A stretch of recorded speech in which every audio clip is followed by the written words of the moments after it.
Hello, good afternoon, welcome back to my channel. My name is Louise and this is Louise's Lifestyle. Thank you for joining me. So today we're looking at how can we grow tomatoes for free or almost free.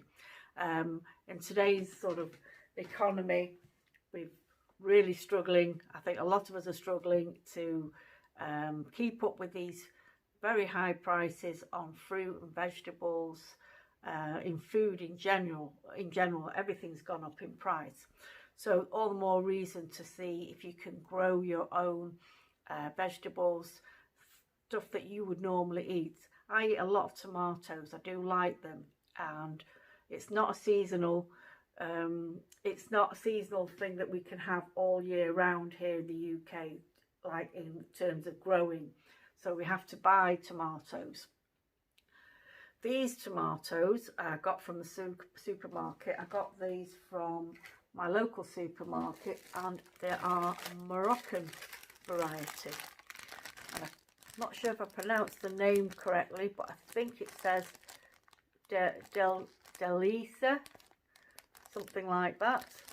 I've looked up that name, but I couldn't find much on the internet to say if it's a cordon variety, it's one that grows like in a column, or if it's a bush variety. But anyhow,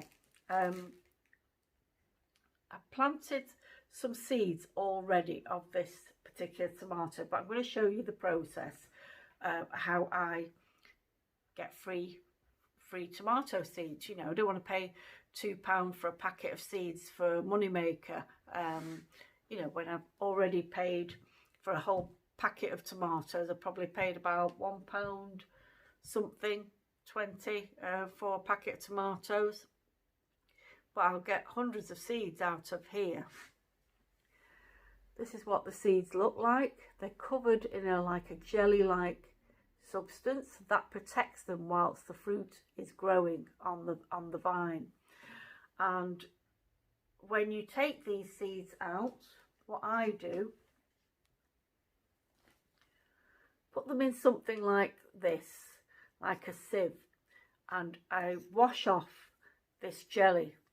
Just gently with my finger under a running tap, just sort of rub against the mesh here, and that will get rid of the jelly substance. Then leave these seeds for a couple of days. So in a couple of days time, these will be dry, and they should look like, I've got a couple of seeds here from a previous batch that I've sown. So let me just see if I can get the seeds up to show. Sort of like a little beige colour. So once they've dried, I use a very small pot. Use a small pot to start with. You could get easily 20 seeds in there, in this size pot. And I don't use a big pot to start with, because not all of these will germinate. Sometimes you'll get good germination, perhaps almost 100%, but I always err on the side of plant as many as possible and sort of expect to lose half. Lots can happen. Sometimes the seeds will rot. Sometimes when they've sprouted, they will be susceptible to something called damping off disease or fusarium wilt. So plant as much as you can in a small pot. Once they've germinated, it takes about 7 to 10 days. Put this in a warm spot somewhere near heat. Doesn't have to be boiling hot. Around about 21 to 24 degrees is sufficient. I put mine on the windowsill.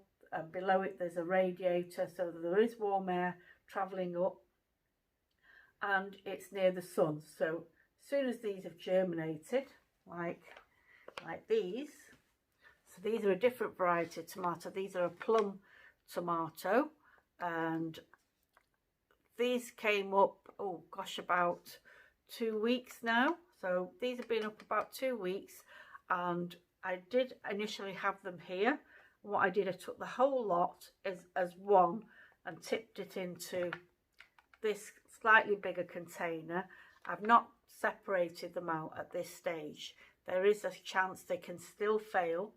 They're very young and quite delicate, and if you start fiddling about with the very thin, fine roots, you could just kill the plant off. So I leave these until they've grown about this height and this area here, and this is the reason why I use clear plastic containers, you know, like these salad containers or coleslaw containers.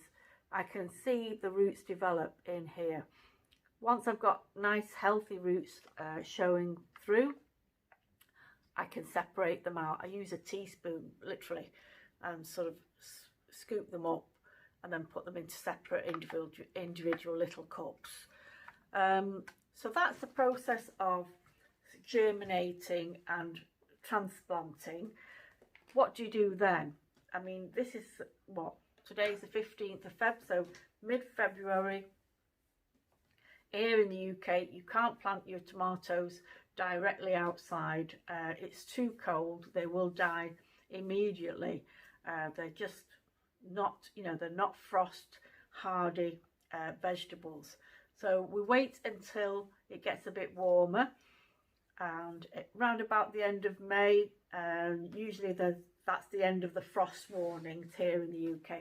It can vary depending on where you live. It might be a bit later than that if you're in Scotland, right up in the north.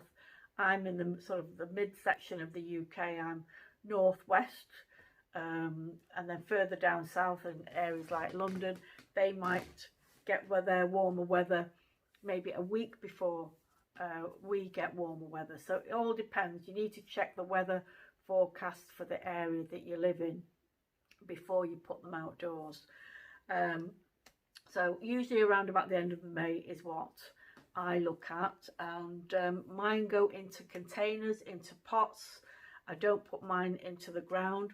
If you've got a greenhouse, then you could plant maybe directly into the soil, but not all of us have access to a greenhouse, so a good sized pot is fine. Once you've transferred them, usually you can get these large black pots to transfer your tomato plants and feed them throughout the growing season.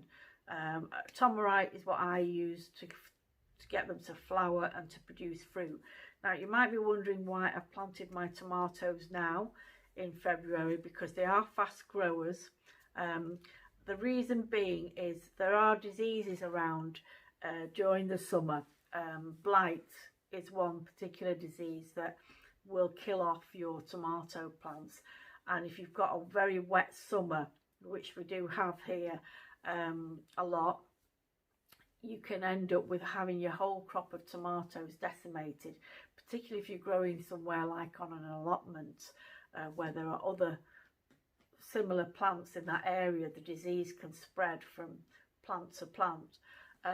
Not so much if you're growing at home, you know, usually it's safer to do, but that's not the reason really why I planted mine early.